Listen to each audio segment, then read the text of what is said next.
Right, so welcome back everyone to the podcast. It's been a while, but there's been a lot of things that have been going on in the background, some exciting projects that have been going on. So I guess this is just a catch up and an update about all of the things we've been working on. Definitely. So how are you guys doing this morning? We're doing really well, thank you very much. It's been a very hectic, crazy, but exciting few months for us. So I'm excited to share all those plans that we've been making and what we're able to announce as well. So I think probably the burning question that everyone's going to be asking is, why a rebrand? Because it's common knowledge now that people know that we're rebranded. We're no longer AJ One-to-One Coach anymore, which served us absolutely brilliantly for the 2 years that we was operating under it. But now, why Calculated Performance? And do you want to start off with your reasons behind Calculated Performance? Yeah, I think it's worth noting, like AJ One-to-One Coaching itself, it's been a tremendous success over the past 2 years, and something that we realised is it's grown just way beyond us, hasn't it? Yeah. Like AJ One-to-One Coaching 2 years ago, when it was just me and Adam on a Sunday morning doing goalkeeper sessions, that was AJ One-to-One Coaching. Now we're a team of 27 coaches we're up to, so it's gone way beyond just me and you right now, hasn't it? And I think AJ One-to-One Coaching, it's just evolved and outgrown the name. I think that's the biggest reason, is it's just evolved and outgrown the name. And Calculated Performance as a name and as a brand, I think it just truly aligns with what we're trying to achieve. Yeah. And when we think about longer term, it's a nice name to house everything that we want to achieve. I would agree, and just stress a little bit more what Jack just said there. And AJ One-to-One Coaching served us absolutely brilliantly for a couple of years, and it is the point that we're at now has just truly outgrown it. I mean, we'll touch on a couple of other things that come alongside the rebrand as well, but we spoke at length before in person, and we've touched on it on this podcast as well, as to the reasons behind why me and Jack started and where we basically came from, and how it looked. And like Jack mentioned then in that sentence of a Sunday morning doing goalkeeper sessions, like that was when it was just A&J doing just one-to-ones, and so the name fitted. And I can't remember specifically, you always have that memory of how we came up with that name, didn't you? We was at the school that we were operating from. We had like a little classroom that we would store our equipment in. And I remember one night we were packing away and we put the equipment away, and we were just sat in that room with our dad, and we was like, right, let's just put a name to this. Like, we're doing it, let's just put a name to it. And we knew we wanted to try and build it, even at that point. Like, we knew we wanted to be a little bit more successful than just me and Jack. Like, we had a vision of where we wanted to go with it. But then we was like, right, okay, well, and I remember I first put in the first idea, and it was J&A's One-to-One Coaching. And we were like, there's something don't sound quite right. And the only reason we went with AJ was because fighter Anthony Joshua. Really? AJ existed already. Like, So you thought, like, the name would AJ sound more rolls familiar? a little bit better. Like, you can have somebody called AJ, and still to this day, we'll have people call up. They'll be like, "Is AJ there?" Yeah. And we're like, AJ's not actually one person. But it's like the reason why it was J&A's to start off with is because, for those that don't know, I'm the bigger brother, and throughout the whole of our life, bigger brother. He was just born first. I was born first. Then, all right. There was in cards, if people would message, whatever it would be, it was always Jack and Adam. Right. So it was always you first. That's where Does that kill sort you a of little J bit? and A's came from. Hurts a little bit. I mean, I'm getting used to it after 21 years, but it's still raw. It still hurts. AJ, I bet you're sad to see it go, actually, because this is the first thing that you've had your name first on. But no, I think so. Obviously, that's like the reason behind the rebrand, to Calculate Performance. But where did for a lot of people that won't know or might not have heard, like, where's Calculate Performance even come from? Yeah. Because really, it's not technically a new company in that sense. No, and I think, to be fair, people are probably going to think that this has happened overnight, and it really hasn't. This has been, first of all, a thought in our minds of this is the direction we want to go. It all starts out with a plan, to be fair. You think about where you want to be in 5 years' time, where you want to be in 10 years' time. And it was only when we was devising that plan that we recognised, well, AJ One-to-One can't take us there because it's just not fitting. You know, if you're going for a hardware tool or something from a shop, you don't necessarily think of Asda. And that's pretty much the same concept. You know, we couldn't really operate everything we want to operate under AJ One-to-One because it's just not fit into it doesn't make any sense. So with that, you know, it started as a thought. We was like, you know, we're putting these plans together. We know that the name's not going to see us through to the end. And then, so you start actively thinking like, well, what type of name defines what you want to do? And because for us, you've heard now already the lack of creativity that came with AJ One-to-One.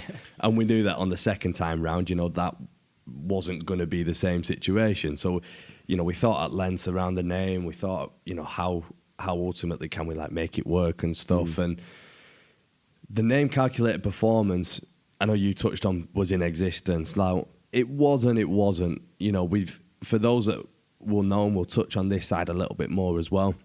But there's a player that for the last couple of years came and trained with us. His name's William Robinson, which I'm sure everyone will start to see a little bit more of now as well. And even from when we was delivering pre-season training with him, there was always meals afterwards. There was always meetings in the morning before training. There was always plans being made, even then with him, as to where ultimately we see each other crossing paths again. And we didn't know, in that moment, we didn't know what it looks like or, you know, how that's going to work. But we was, you know, broadening our vision a little bit more as to names, as to areas and everything that came involved with how are we going to make this plan that we've wrote a success. And we come across, he's been delivering coaching out in Spain independently, and he initially started with an Instagram page as a means of just sharing his work, almost like a CV. It's a social media CV. Yeah, what he was doing, wasn't it?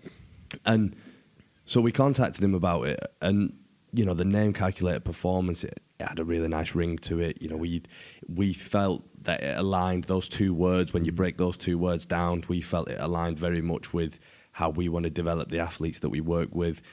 And we just couldn't shift it for about 2 months, wasn't it? And we was, you know, thinking about other ideas and, you know, tailoring over the names and stuff, and it just wasn't fitting the same, it weren't gripping us the same way that Calculated Performance did. So we spoke to him, and, you know, we did all the meetings and stuff that we had to do, and the legals behind ultimately changing the name and setting up the company, etc. So that is essentially how it came around. Now, obviously, that's a whistle-stop version of the events in the last few months and stuff, but that's ultimately where the names came from. Is it started out with the idea about 6 months ago. Then we couldn't shift the name Calculated Performance. We reached out to Will. We spoke with Will about it at length, and ultimately caught Will up on our plans and how basically he could come in and potentially impact and help us achieve everything that we want to achieve as well. And that luckily aligned very nicely with what he wants out of, you know, his personal career and successes. So it's really nice how it's formed and how it's pieced together. And that's essentially sort of where we're at with it now. You know, again, the biggest probably thing I want to stress in this little podcast here now is that AJ One-to-One coaching was amazing. It was a hell of a lot of fun. We learned so much with it, and in reality, not a lot is changing. Yeah, you know, that's what I was going to ask. You've got the obvious name change and new logo and a different brand, but so if you were to summarise then, what stays the same and what changes with this rebrand? Because like you said before, everything internally and externally was working perfectly with AJ. Yeah. So a lot of people can be sort of scared, like, well, if everything's going so smooth, why the rebrand? So I guess what stays the same, what changes? For us, it's dead simple. Everything that you see internally, exactly the same. Nothing the services changes. we deliver, the coaches. The only thing that's everything. changing externally is the value we're able to bring to our athletes and players. That's the only thing that is shifting. And for us, because we asked ourselves exactly the same question, is what are the pros in this? What are the cons in this? If the cons outweigh the pros, you just don't do it. That's like just common sense. It's just 101. Yeah, it's just common sense, isn't it? So we were looking at the pros versus the cons, and in reality, there is no cons. Everything's going to stay the same for us. Everything's going to stay the same with how we operate. The only thing that's changing is we're actually able to add more value to our players than what we have been adding and what we have been doing. So for us, it was an absolute no-brainer. Yeah. The only thing that was important for us is we do it in the right way. Yeah. So again, touch on that a little bit then. What's the last, because obviously the podcast has kind of been paused for a while. Yeah. So people might think, they might just be curious to what we're up to, if we're up to anything. So, and I know it's been hectic, but kind of give a brief rundown of what's been going on over the last 6 or so months since we've not done the podcast. Yeah, well, it's been crazy. We've expanded the quickest and most that we've ever done. Yeah. We've launched new services with our female development sessions. We've run events in collaboration with Pro Female Player. We've created a ton of opportunities for many more athletes. Obviously, with the rebrand, that's taken up a ton of time. With the rebrand comes a new way of everything looking. The banners you see behind us, if you're watching on YouTube, designing those, changing Instagram. everything. It's a lot of work, a new website, and it's massive. So that's obviously taken up a ton of time, as well as recruiting new coaches, dealing with the demand. But I think probably the most exciting thing that's happened is our trip out to Spain, which, you touched on Will and how he was working on his own, self-employed in the UK. That's what you class it as in Spain for calculated performance. But it was good to, or maybe it's good to touch on that a bit more in terms of like what we've done, what we've done with that. So we, again, when me and Jack was planning everything and how we want it to look, for us, our goal has always been to influence as many players as possible, right? And, again, you look at potentially scaling the UK and what that looks like, but then you also have the wildest thoughts of overseas and international and, the trips that you could do with that as well, not for just our coaches, but for the players as well that we work with. So, and for us, what we've been massive on this year is like personal development as well. Is how much can we learn personally and as individuals? We set out every year. We set out one annual target, and usually it's one for me, one for you. Yeah. And whatever our annual targets are, that's what we aim for and we strive for. And this year, actually, we both sort of said the same thing, didn't we? Yeah. So we thought, well, we'll just have Personal one. development. Well, it weren't quite personal development. It was more just good practice. We try and keep the annual, because of 12-month period, we try and keep the annual target as broad as possible. Yeah, right, yeah, but still while having the clear direction of where we're going. So good practice to us meant everything. Good practice in the foundations we set in with the business. Yeah. Good practice with how we recruit and manage staff. Good practice with the way that the customer experiences the services. Good practice with how me and Jack hold ourselves accountable for everything that happens day to day still. So it was just very much good practice in general. How do you feel like you've followed up with that since? I think we're getting there. There's still a couple months left of the year, so we still got a little bit of time to continue boxing that off. But we've definitely made a very good dent in achieving it, and hopefully by the end of the year, I'm confident there's no reason why we shouldn't be able to say we did that. And I think what we'll see is sort of next year, we'll see we'll get our reward next year for the hard work we've put in this year. Yeah. And I think that's obviously we had the troubles of fighting COVID still this year. Like that was still it's not fully gone away. Kicking really. around, and even when sort of restrictions were eased up, and there was still the self isolation rules. Yeah. When the kids were in schools and our players were having to self isolate, parents were having to self isolate. It's been tough. It's still been a challenge, So we've obviously had that to overcome, but I feel like as a team, way past just me and Adam, our coaches, full-time members of staff in there, in the office, we've dealt with it really, really good, in my opinion. And I just think just the core of everything that we build in, we're just creating something that we're very proud of and that is best practice, is the right way, and something that we're confident in backing all the way as well. Yeah. We touched a little bit off topic there. We Yeah, was I know, I was talking gonna about say, Spain, going back to the Spain weren't we? thing. So going back to Spain, Because that is exciting. we was originally going out to Spain not blind. We'd had tons of meetings in length with Will over Prior there to and that, how yeah. it's going to look and everything. But So what was the purpose of the Spain trip? the purpose really was to understand the culture. So all that we'd known, and most people from the UK, unless they got family out there or they live out there or they go out there all the time, people see Spain as this tourist destination Yeah. of hotels and sun. And we was It like, kind of is. yeah, well, it kind of was still, yeah. But we didn't want to experience that same holiday, culture that you experience. So the area that we're based in Spain, is very local. It's very Where is sort that? of authentic Spain. So there's Almuñécar, the sort of region. So if you was in the northwest of the UK, it'd be Andalusia. Yep. So we've got 3 locations based in Andalusia. So that's exciting. But the biggest difference that we recognised out there is our venues here in Greater Manchester. They might only be 30, 40 minutes away from one another. Yeah.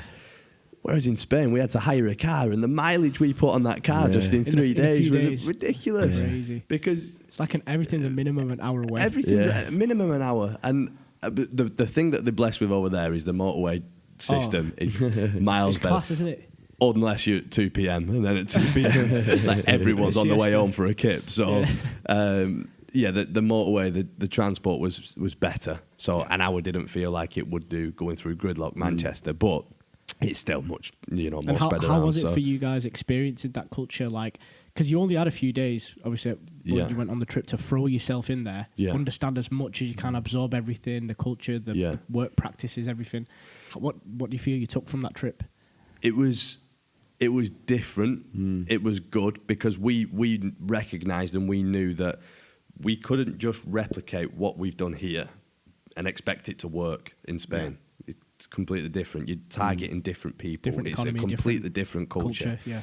So for us, we knew that we couldn't go into it blind and just have our rose tinted glasses on of we've done it here, we'll do it there. Well, no, it can be the same brand, but it has to be done differently. Yeah. And I think probably, I'm no guru, I've not grown international business or anything, but I can imagine probably one of the biggest barriers that stops growth internationally is thinking that one shoe fits all. Yeah. And we recognise that that's not how it can be, and that going over to Spain will be different. And so what different approach did you take and mindset did you take going into Spain? First of all, what you got to consider as well is disposable income immediately, because everything that we offer, the services we offer, are all extras. Nobody needs our services to survive. So it's a disposable. It's a more of a leisure activity. It's an extra that comes after survival.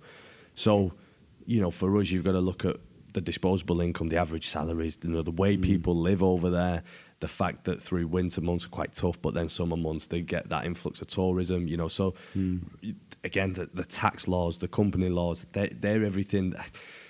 I never want to relive it. I remember how important it was, but I was with Will, and obviously I'm not fluent Spanish. I can speak a little bit here and there, but I can. know you guys' Spanish is not bad. it's okay, but certainly not to this extent. And we had this meeting booked for when we were going out there, and they call it gestors out there, so pretty much like solicitors or lawyers, like general advice, really.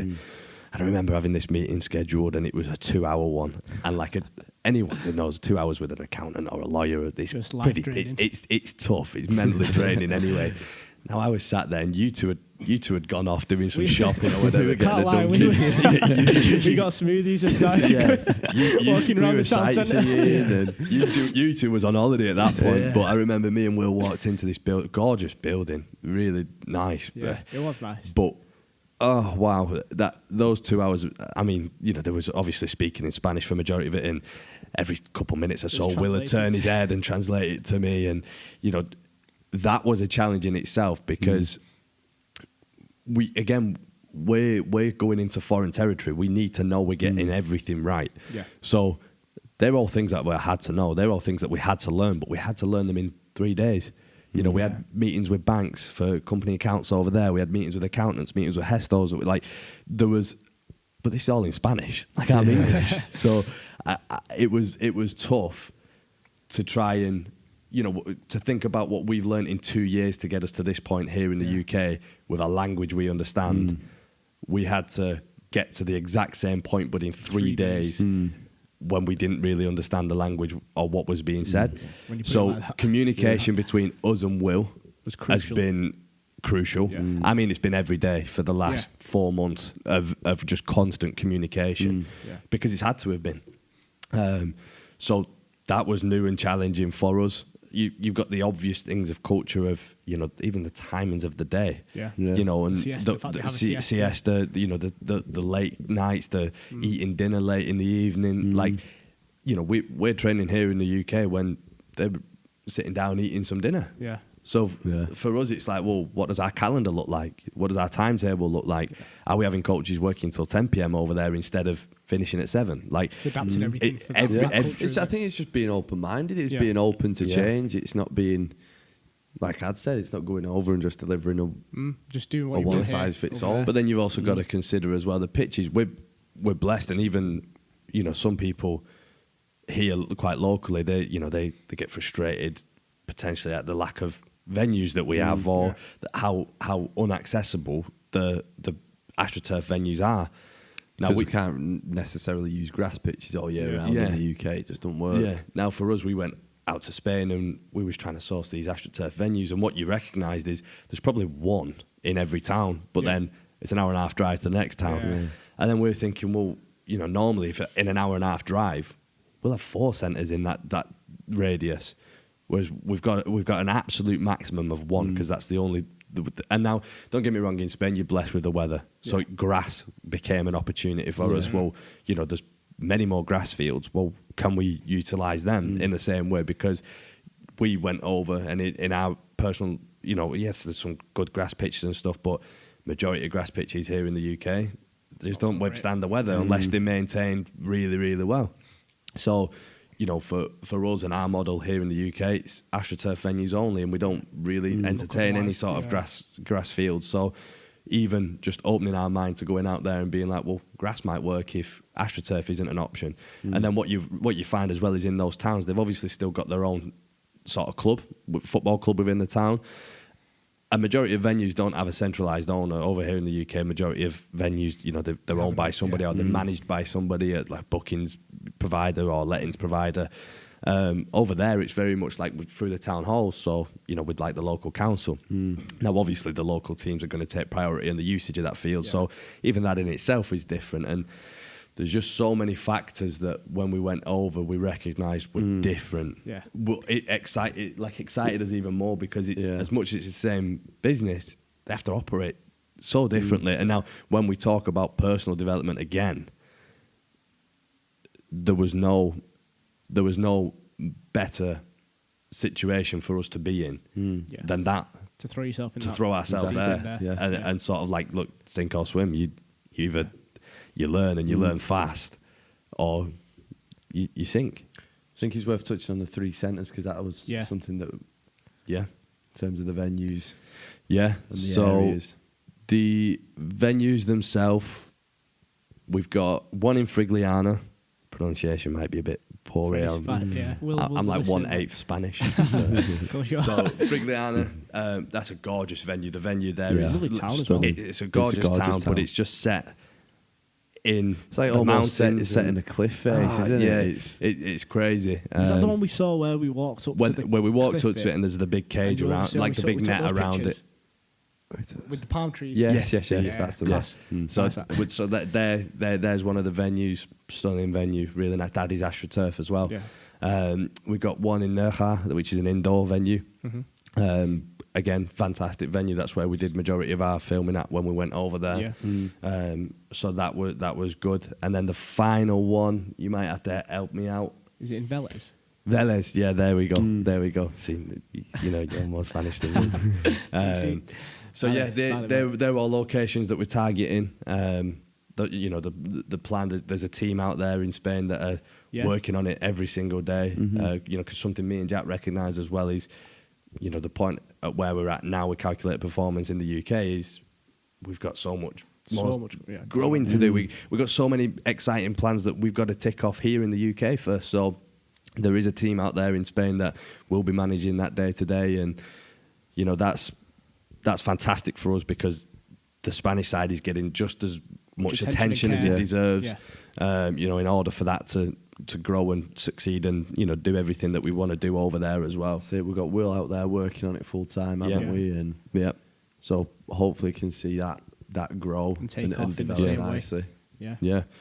So that's probably Spain in a nutshell. And I suppose everyone will start to see, because it's quite new out there, and you know the way that we're trying to, the market that we're tapping into out there is quite new. It's you know it's an exciting one. There's potential for it, but I think it'd be interesting even just for like the parents and players in the UK here to get a taste, or just even like a look at the things that go on there. Through the stuff that we filmed over there. The things that they'll be filming and capturing over there. Well, the thing the thing that attracted us to Will personally as well is his experience is very much in and around logistics, like international travel, and that excites us because, you know, we for a grand division type thing. Well, it opens up the opportunities for our parents to take their players over on a bit of a footballing holiday. If our coaches wanted work experience abroad, we can now potentially provide that opportunity. We can provide that opportunity under the same umbrella, and it's what they are used to and accustomed to here in the UK.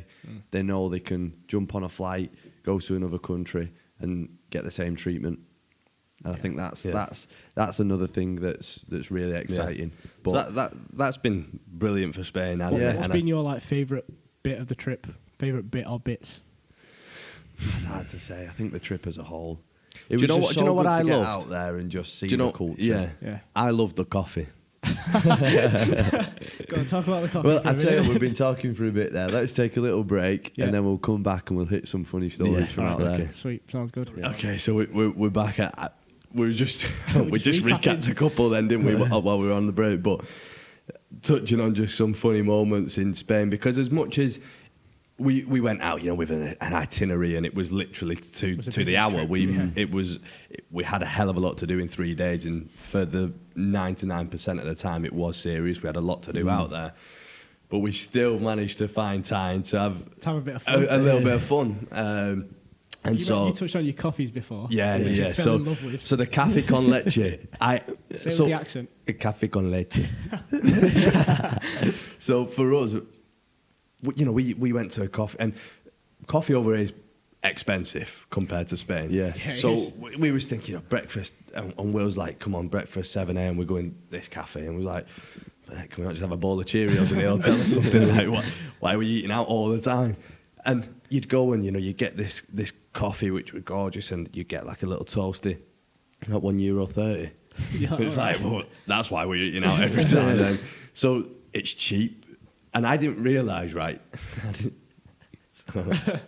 So I didn't realise that basically a café con leche is essentially a cortado here in the UK. Like a double shot of espresso, little bit of... it's half milk, half... Yeah, it's a strong coffee. It's a small, strong coffee. Like, I didn't know this, so when I got a café con leche in Spain, I was buzzing. Like, I was like, what are these? Like, they're small, they're strong, they taste good. He had about 7 a day. And like the €1.30, so I'm like, bang, more. And you weren't really getting a sip. Jack's a bit of a coffee connoisseur here in the UK. He just likes coffee, so he couldn't really get it. He enjoyed a coffee or two, but I'm there like 7-8 coffees a day. Like, I love this. Come back to the UK, start researching café con leche. Like, how doing it in Spain? Never mind UK. It was in the car in the back. How to make it, and luckily we've got an espresso machine in the office, so straight away we're on Nespresso's website. How to make café con leche? No results. Translate, what does café con leche mean? Like, basically cortado. How to make cortado. And then I remember the first time we got home, we did our first café con leche on the Nespresso here. Butchered it. Like, it was awful. I don't know what we made. I think it was just like watery milk. It was horrible. So I was like, flipping heck, like a bit deflated, because I really wanted to start drinking café con leche. So we did a bit more research, threw on our second attempt, didn't we? And we had it. I was in the office when you did it, and you were like, oh God, that was a moment. It was funny. So that's like the coffee. And it's probably not even that funny, to be I was honest. going to say, everyone listening. But Maybe it's one of those, you've got to be there. Gotta be there. But when you experience Adam drink 8 coffees a day. Absolutely wired. Yeah. Eyes weren't shutting. No, it was... You know, it was a big culture shock for me when we had, I mean, like you said before, the days were long. We had a lot to do. And because we were trying to cram everything in, we didn't prioritise food and drink. No. So when it got to the evening and we were all starving and all of us get like really hungry and all we wanted was some tapas. Yeah.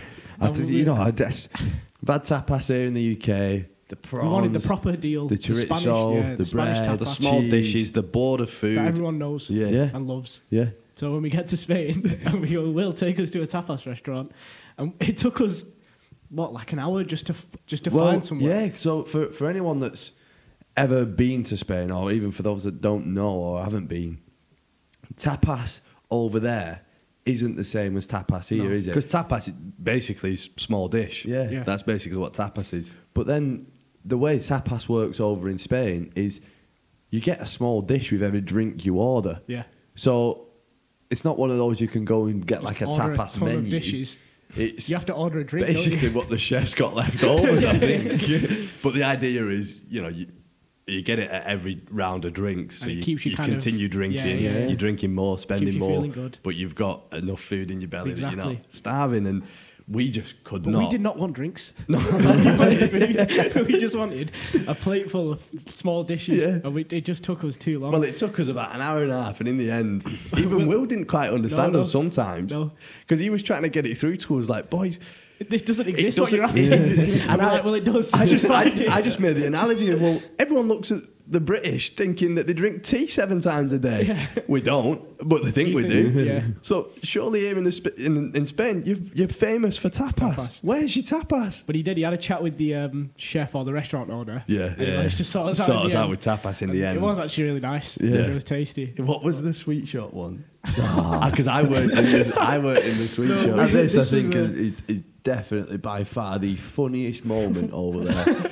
And me and Nathan, we go into this sweet shop, and like Adam mentioned before, we're in a local area, so They only English speak isn't Spanish. great. Like they're Spanish, so of course they speak Spanish. So we go in this sweet shop. But and this Can I just is about like 11 o'clock This at is night about now. 8 isn't it? p.m. It's yeah. late. And can I also just preface by saying, like, I trust Jack so much because in my head his Spanish is better than mine. I did So I did get a B at GCSE, so Yeah, but it didn't come into handy in that sweet shop. yeah, no, it didn't at all. So right, let me crack on with this. So we go into this sweet shop, right, and it's fantastic sweet shop. Like every crisp that you want, every Ooh. sweet you want, every chocolate All bar the you want, Fantas. all the Fantas, Fanta yeah. Limon, Fanta. all of it. Fantas that I'd never even seen before, and it was brilliant. We go in, and we sort of just go a bit crazy in there, pick up everything that we want, and I said there weren't much there. Like Only a few, like there a were a handful few of sweet packets of pick and mix. Haribo's and a bit of pick and mix and a couple of Couple of bags of crisps. It's nothing more that should be any more than £5 here in the UK. Anyway, we go. We put all this food Stuff on on the the till, and the cashier's there speaking Spanish, and she gives And out- you had a little bit, didn't you? You could, ask, "Hey, you all right? You had a good day?" Yeah, Stuff yeah, like a that. bit of Just having conversation. So conversation. I But the made cashier's her- taken this completely different, thinking he's fluent Spanish. yeah, 100%. So I probably gave her the impression that Oh, I yeah, was for sure. You definitely fluent did. Spanish. Anyway, she tells me the figure, and what she'd done is, it turns out the price was something .30p. So I'd heard 30, right? So I said to Nathan, right, it's something around 30. Just nudges me, he's going, "Come on, Dave, 30 euros." 30 euros for this for 2 bags of Haribo. for this mound of sugar that really shouldn't cost any more than £5 here in the UK. I'm thinking, Jesus, this is a bit expensive. This. What have you got yourself But we into? was there. We was face to face, 1v1 with the cashier. So that she goes, yes. I'm like, I said, ask her to repeat it. Same again. I'm a bit confused, but I hear a big number. I say, one more time, just repeat it. She goes, I've got this now. She goes, right, yeah, I hear the same big number. I'm like, Nathan, get 30 euros out. He's like, and Nathan's looking at me a bit confused, like, 30 euros? I didn't say that. Just looked at Jack Yeah, like, I was like, Nath, that's what what it is, she's like- saying. So it's 30 You were euros. dead confident yeah, as I well. thought we're on holiday. I'll just throw a bit. You know? 30 euros, we're starving, let's just do it. Anyway, we go to pass her sheepishly. I mean, Nathan's hand were like, it was like sheepishly gave her the 30 euros. She's like, no, Yeah, like like, screaming, no, like tapping her head. What? Prints out the receipt. It's £8.30. It's like, oh, misheard. So she hands back the 20 euro, keeps the 10, prints out the receipt, shows us the Pointed it out. price. And we're like, okay, and then the CC. penny drops. Like, CC, bye. We left so quick after that. Yeah, well, let's just go. We never come back to the We shop. got our scran. While that was happening, me and Will were on the You were other outside. side of the road looking at some real estate that was in the window. So you come back out absolutely laughing. wetting yourself. What have you done? Yeah. You said you was in won't there believe for what we about just 10 minutes Yeah. trying yeah. to figure it out. And there was only you two in there as well. At 11 o'clock, that was funny. Because of the time of year that we went, it was the start of October, and Yeah. that kind of It's summer winter tourist time, season yeah. is done. So when you just said there was no one in the shop, I mean, on the first night after we went out for dinner, I think it was the tapas, and we met up with Will and friends and whatever, and we ended up going to a karaoke bar, Yeah. which in my head I thought would be like rammed. Karaoke bar. Karaoke bar, bar in Manchester. Yeah. It's packed in it. Yeah. Yeah. And what was it like? Well, so we walked in and Can you hear crickets? there was no one in there. So, but again, we're like Monday night. Yeah. We're on the beachfront. Like it'll pick up surely. So we sit down, and I remember getting a. We didn't really drink out there, did we? But I just wanted a small glass of Baileys. I quite like Baileys. I remember. So I asked you just to go get just a really small glass of just a single shot like Baileys. Yeah. Came back, a pint glass with ice. Genuinely, a pint glass of Baileys. It was massive. And I looked at it and was like, how much did he just charge you for that? And you went, I don't know, about a couple euro. €2.30. So I was like, I'm not, I didn't drink anyway. But near basically, it, the but- rules to this karaoke bar is for every drink you got a token to Yeah. put in the machine to play Yeah. your song. Yeah. So you- but I you- remember that's it. he came back with about 5 tokens with this one Baileys. So we thought, yes. So €2 had basically got a pint Five of songs. Baileys and 5 tickets, so 5 songs to sing So on by that point, we karaoke. did not care. But There was no one there. Again, well, we're English. All the songs are in Spanish. Oh, I know. Yeah. We did give it a good crack. We give it a good crack because it was just us there Yeah. and the guy whose bar it were. Yeah. I think that was the most crazy It was good thing. fun. It was Yeah. good fun. It was a really good trip. Yeah. And like really I said, enjoyed what I was glad for, because, you know, we had the itinerary, started mapping that out a few weeks before we went, and it was literally 7 a.m. start and 11 p.m. finish. Like that was every single day, and that's what it looked like. So there was a massive part of me that was going out there thinking, like, I'm not even going to experience anything here. Like, it is purely just work, and that's the mindset I'd got myself in. So when we actually found, you know, and albeit we got like 3 or 4 hours sleep a night, we still managed to find a bit of time course. to do stuff like Have that, fun. which I was happy about. Yeah.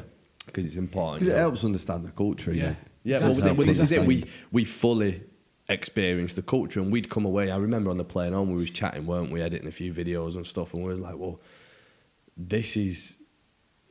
We've done everything that we wanted to do there. Yeah. We Before ticked off it, we everything. stressed that we're going to go and experience the culture. We're going to experience what it feels like to be over there. And that's exactly what we did. And they're all so friendly. Oh, Very yeah. friendly. So friendly. Top people. Yeah. Yeah. Loved it. Yeah. So that, I think... That nicely because rounds up that the rounds up Spain Spain trip. because, you know, yes, we spoke about it at length here in this podcast, but that's something that really, unless you hear all of that and listen to this podcast, you know, apart from sort of the odd cross marketing that you might see, or if you do jump on Instagram and follow the Spanish side along the way, you might never actually get to, Yeah. you know, you might never see it. So for us, it was important to just Touch on that. share that and, Yeah. and just said it's an exciting opportunity to get behind. Like, you know, people go and follow the Instagram page, keep Yeah. because the work that those guys are doing out there day to day, It's fantastic, absolutely isn't it? fantastic. I mean, only- it reflects what we've done here in the Yeah. UK. Only just last week we ran a Swedish camp over there. Yeah. So November the 1st to the 4th, we had 12 Swedish players fly over into Malaga, and they put on a training camp. And our 3 coaches out there had Ran delivered a class camp. Yeah.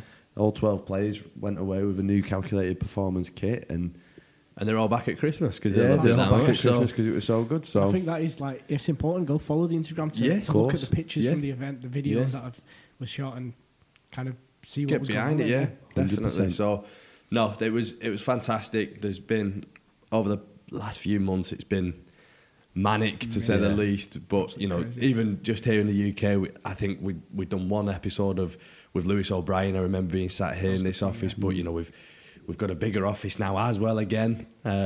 So that's even exciting for us because for us before the end of the year, as we start to round up this year, we wanted to just get a couple more people sat in the right seats to really sort of propel us into the next chapter of business and our journey. And it's so important that we do make sure that those people are there in the right seats that are ultimately going to help us and align and drive the direction that we keep set the out. value we're offering increasing. So in that way, has the mission statement changed it then from what it was before, from AJ to now calculated performance? I wouldn't say it's changed. I think what we want to achieve is still the same, but just more on a broader term. So I think for us now, it's about trying to provide just professional football provision, which aims to impact and develop the all-round athlete. Yeah. So at the minute, a lot of the services we run is all technical based, Which is great, by the way, and that's going to continue. That's going to the way it's continue, going. and that's going to be sort of the core of what we offer. But we also want to start touching on the more holistic approach to the athlete rather than just technical side of the game, which we have. We've got some really, really exciting plans in the pipeline that they will all come to fruition in good timing, won't they? Exciting plans, important people that we're blessed with to have met along the journey, and really that we never thought we'd be sharing a room with, let alone doing something to this scale with. So, that's a blessing for us. That's something we're super grateful for. Is just the people that we've got around us at this moment and who are genuinely interested in helping us achieve the same goal that we all share, which is to develop the complete athlete. And that for us is something that we're thankful for, we're grateful for, and that's something that personally we're very proud to be here right now, because like I said, we're sharing an office with, we're meeting people that we didn't even think we'd ever get to look at, to be honest. So even that in itself is a blessing for us right now. I just think to sort of round it up, I think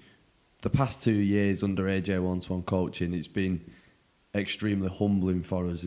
We've had the support from the players, the parents, friends, family, followers on social media, other coaches we've connected with that they've not had to have an involvement in what we do, but they've followed us, they've chose to, they've connected with us. Everybody who's supported and trusted the brand, we're going to be forever grateful for. And when we look back in 10 years' time, this is just going to be part of the story. It'll be calculated performance started as AJ One-to-One coaching, and I think right now it's the time. We've evolved, we've grown, we've expanded, and just hope everybody that's followed the brand from day one or has joined us along the way can step into this new chapter with us, and they can see that it's the same people, the same service, everything is going to remain the same, just a different name, different logo. And even more value. Because it allows us, it opens up so many more doors for us. And I think with everyone's continued support, it makes that possible. We can grow calculated performance to reach out to more aspiring footballers and provide our provision, reach more players and more athletes. And that I think I'm tremendously excited for. Yeah, I agree. Very well summed up. That. Yeah, that was well said. And I think it's worth noting because it's dead easy for moves like this to have a bit of speculation or this changed, but on record, there's been no change in the company structure, shareholdings. It's been a completely internal decision for me. We've and had you. no external pressures that have directed us to this. We're in full control still of the way we want the business to go, the brand to go, everything on ground level, the services we're offering to athletes, the connections with the parents, everything is still 100% our control, and that's something we've wanted to protect and look after, because we hold those values of customer first, player focused. They're our values that nobody can take away from us. And whatever that looks like, there's somebody that does come on board that is a little bit more, embedded into the company structure, then they'll be the right person to fit that goal. And nobody's going to be able to influence that, change that, because that's basically what got us from nothing to where we are right now, which is still nowhere near where we want to be. So, we've got a lot of work to put in. For us, it's, as one chapter closes, it's the start of a brand new chapter that is going to propel us, into those goals and ambitions that we set months ago. It's a very bittersweet moment. Yeah, very bittersweet moment. I think if I had to sum it up in one sentence, it would be, it's just bittersweet.